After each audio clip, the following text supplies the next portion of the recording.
صبمتني صبمين شمري أورمو صبمين خلت سنكا أما خليك الكلام مالك جرام دقي بيتني مجان تكو يرياكي اسمه لينجر جاتشون مال جدا لا تكولي دولني وجهها ساني لبوتيا أنا كسيمتي نمر أيورا بوين بيتامي أنا فتي وقاديرا ولين ترجع ديرا ولين ترجع إنك جبابر هاي محمدهم وفي قرو سلكي برا جلان اتقابا إني جلانا أسينيسي ولناسا أسيسلكي برا اتقابا ها أكانت الله يسوى من أتا شمرتين هنك خلاص إنه ما هنا قرسيسنا محمدون تكو قامك إلالك كسجارة تنجرو كسفور سنجرون بيتا والله قرتني جرتن محمدون أكوان قام سنين فيني أكوان أجين دلتني بوست تقول بركة سلكي برا تنجلان سوارا بتا ها دقي فدا محمدون دقي فدا مي غافي تكو شنغا فدا دقي فدا كوي سوري دابو شمارا والبافتن كو وري قام شمارا والبافتن كو سمي غبوتن مو دچو والباتن كوي قام سين دلنيس قام سين لتني بر صفو ما اي نياكي ابولتي قبدني حالين قبدني غافت چوبنا مرد دليت چوبون سناكا سارا كسيده بومبيت مالي چوبنا مرد دليت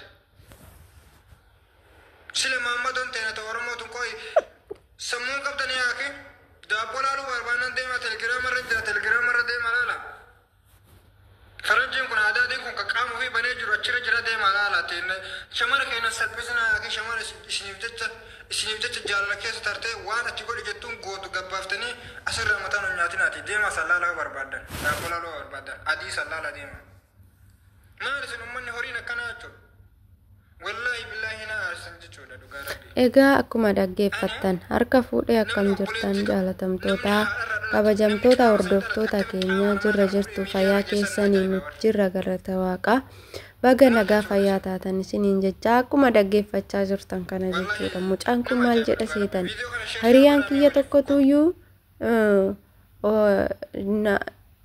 hiriyaa shamaraa qaba hiriyaa shamaraa saniin viidiyoo na ergi viidiyoo waraabi na ergi ani nama waan akkasii dalaguu miti nama si jalaa baasu miti nama waggaa kana hunda wajjin turreedha maaliif yoo na ergite maal rakkoo qaba jedheeni jechuudha mucayyoo kana gowwoomsee viidiyoo kana irraa fuudhee maxxansuuf jechuudha shamarroota keenya asitti waan xiqqoo tokkoon isiniin jedha ani isinirrallee beekee miti namni gaafa haasa'u namarra beekee osoo hin ta'in waan ofii isaatii argee fi jechuun waan deemaa jiru kana yoon argaa jiru baay'ee ulfaatadha jechuudha shamarran keenya kabajaa ofirraa fuudhati jirra jechuudha dhugaa dubbachuu fi dhiirumti tokko sin jaaladha sii du'e sii kufe lubbuu ananan amantu waggaa hagana wajjin turre maaliif na amanuu didda waggaa hangana wajjin turre miti maaliif na erguu didda yoo na ergite maal ta'a jedhanii jechuudha dhiironni isin gowwoomsanii viidiyoo qaama qullaa isinirraa waraabbatan jechuudha kun immoo hin barbaachisu jaalalli akkasii kun jaalala sobaati malee jaalala dhugaatii miti jaalala ittiin jireenya kee balleessu malee jaalala ittiin boru bultii si faana ijaarratu miti obboleettii koo kana baruu qabda dhiirri gaafa si jaalate waan akkasii sana dhiisito suuruma keetu na ergisiin jechuuf suuruma dabbasaa kee qullaa yookaan rifeensi kee banaa yoo ta'e yookaan fakkeenyaaf waanuma sirraa bushaa'u tokkoyyuu gaafa arge lakki wanti kun sirrii miti jedhee si gorsa jechuudha jaalalli isa dhugaa akka maaliti isiniin jedhu akka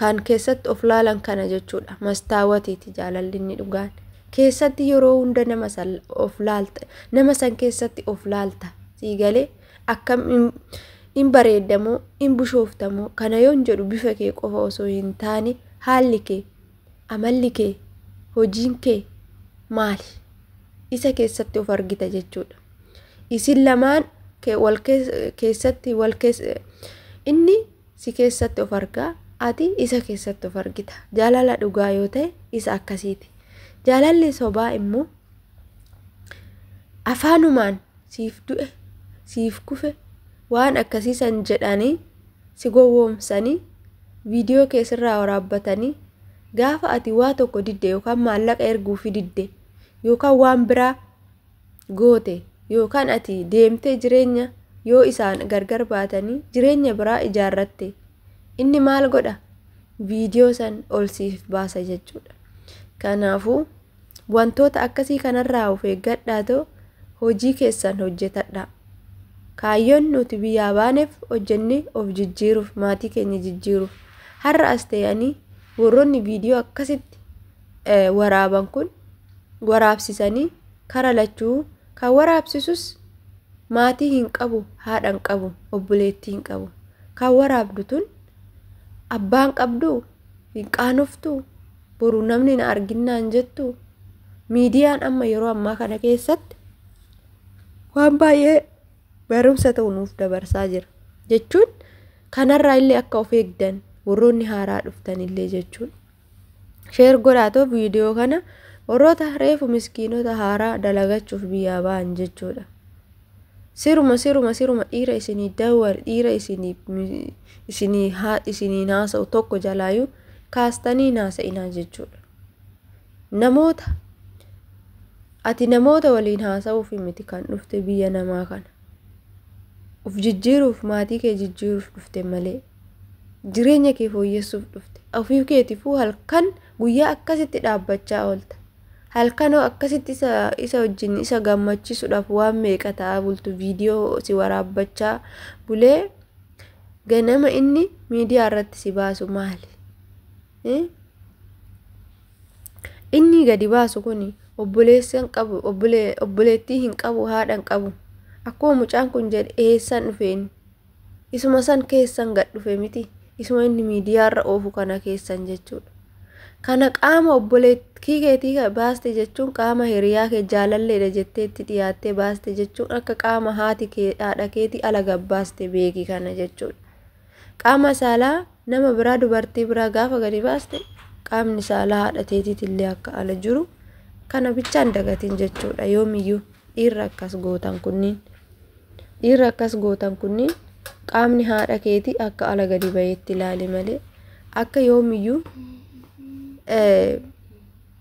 ishii miidhuudhaaf micciyoo tana qofa miidhuudhaaf hojjettee sitti fakkaatiin yookiin immoo akka gootummaatitti isiniif hin lakkaawwamin kun jechuudha.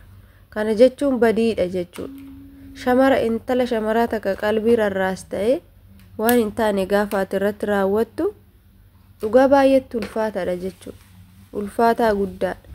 Kanaafuu rabbi isin haa qajeelchu warra akkas gootan kun jechuudha. Warri ijoollee shamaraatitti taphattan lakki ani gadi hin baasu lubbuu isin jaaladhaan akkamittiin gadi baasa qaama kee jettee gaafuma tokko jechuudha. Yoo ishiin xiqqishuma amala sitti jijjiirratte yookaan yoo xiqqishuma waa maal amala sitti jijjiirratti miti ofii keetii silaa na dhiistee giruun deemtu jettee jechuudha qaama san gadhiista. Warroonni akkas isiniin jedhan sun immoo shamarran keenya isin fuudhuuf osoo hin ta'in jireenya keessan balleessuuf jireenya keessan gara fuuldura jireenyi kiyya gara fuulduraa na badamoo nan badu jettee itti yaadu qabda jechuudha. Dhugaa dubbachuuf yoo ta'e jireenyi kee gara fuulduraa maalirra jirta? Maal hojjechaa jirta? Boroo eessa ga'uuf hojjechaa jirta? Obboleettiitii abbaa manaa godhachuu barbaadda? Hojjettee galtee seeraan biyya keetitti abbaa manaa gaarii godhachuu dandeessa. Kan biyya keetii kan nama si beeku ati nama eenyummaa kee beeku nama safuu aadaa duudhaa eeggatu yoo taate akkasumatti namni safuu beeku namni naamusa qabu si eeggata. Kan qaama kee waraabinaa ergisiin jedhu kun immoo naamusa kan hin qabne sammuu kan hin qabne kan haadhaaf abbaa isaa jalatti quunxuuxamee hin guddatin kan haadhaaf abbaa isaa jalatti safuun maal akka ta'e hin beekne akkasitti kan hin guddisne cadhiseetuma hoolaa jalaa bayee biyya arabaa kanas dhufnaan hooluma jalatti gale malee sammuun isaa waa tokko kan hin baratin kanniin irraa of eeggadhaa isiniin jechuun barbaadaan. akka mataa kootititti. Akkasin isiniin jedha hordoftoota kiyya, isinitti illee yoon baay'ise dhiifama, kuni gorsa jechuudha. Amma yeroo ammaa kana keessatti amma yeruma viidiyoo garagaraa viidiyoo qaama qullaa argaa jirru gadhiisamaa jiru kana keessatti viidiyoo naa ergii jedhamee shamarri gaafatamaa jirti jechuudha. Ani akkamittan akkasi godha? Jaalallee kee yeroo dheerati miti hoggaa haganaa wajjin turre, ji'a haganaa wajjin turre nan amantu jedhanii attaalalaati viidiyoo waraabsisaa jiru jechuudha. Guyyaa guyyaatti jechuudha. Shamarran keenya isinii hin galu, isin hin dhaggeeffattanii, hin argitanii, hin barattanii namarraa. Hundumtuu akkasuma ta'eeti akkuma kee kana gowwoomfamaniiti jaalalaan jedhaniiti jechuudha kan viidiyoo kana ergan. Kanaafuu maal gochuu qabdanii isiniin jechuu yoon barbaadu, of eeggadha. Kaayyoo biyyaa baatanii yaadadhaa adaraa. Maatii keessan maqaan nyaatinaa. Of maqaan nyaatinaa bor bultii jaarrattu. Bultii keessan keessatti gammadduu ta'uuf, bultii kee keessatti of taatee jiraachuu fi ammarraan ka'itoo of ta'e. Dhiira galabaa bubbee qaama kee viidiyoo waraabinaa ergisiin jedhu wajjiniin gonkaa hin haasa'in. Gonkumaa hin haasa'in. Bultiin harka Waaqa jira. Yoo bultii jaarrachuu barbaadde keeti kan jedhe tokko lafuma siif jira jechuudha. Viidiyoo waraabdeef siif fuudhu.